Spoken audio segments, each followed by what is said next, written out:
తోటి ఒక పక్క ఒరిగెన ఓంకారమూర్తి.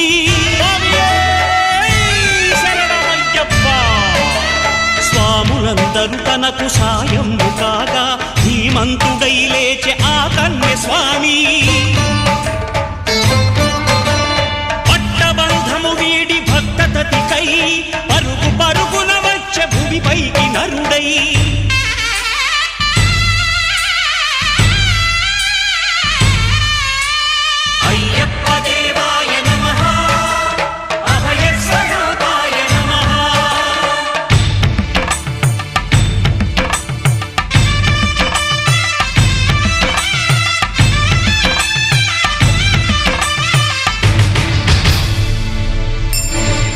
ఘోరకీకారణ్య సంసార యాత్రికుల శరణు ఘోషలు విని రోజు శబరీశ